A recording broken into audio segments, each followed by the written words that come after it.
मेरा वीज़ा आ गया था।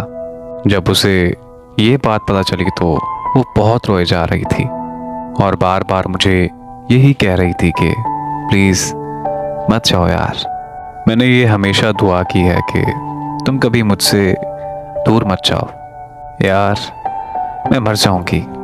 मेरा यकीन करो कि मैं सच में मर जाऊंगी। फिर मैंने उसे समझाया कि अरे यार, कुछ वक्त की ही तो बात है, मैं वापस आ जाऊंगा और हम शादी कर लेंगे। वो मुसलसल रोए जा रही थी और उसकी आंखों में आंसू रुकने का नाम ही नहीं ले रहे थे। और फिर उसने मुझसे एक और सवाल किया कि तुम मुझे वहां जाकर भूल तो नहीं जाओगे।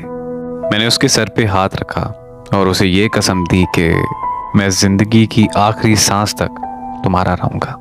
मेरा ये वादा है तुमसे। वो मुझे छोड़ने एयरपोर्ट तक साथ आई थी। मैं जब उसे अलविदा कह रहा था तो वो बस चुप खड़ी थी, जैसे कि उसके जिस्म में जान ही ना हो।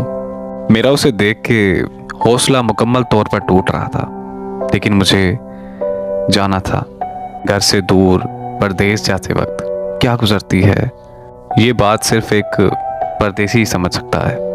मैं जहाज तक पहुंचते पहुंचते मुकम्मल तौर पर टूट चुका था और मुझे ये महसूस हो रहा था कि जैसे सब कुछ पीछे छूट गया हो। और जब उसने अपनी पसंद की शादी किसी और से कर ली है तो अब उसकी वो बात मुझे बड़ी याद आती है कि बाहर जाकर मुझे भूल तो नहीं जाओगे।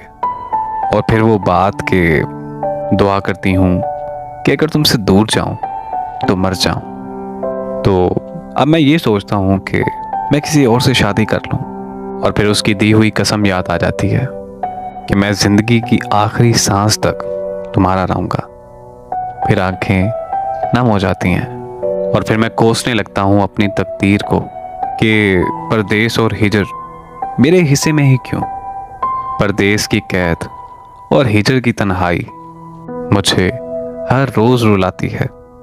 मेरी कैद तन्हाई अब हर रोज मुझसे ये कहती है कि मैंने तुम्हारी जान लेनी है। और फिर एक दिन मैंने ये बात मान लेनी है।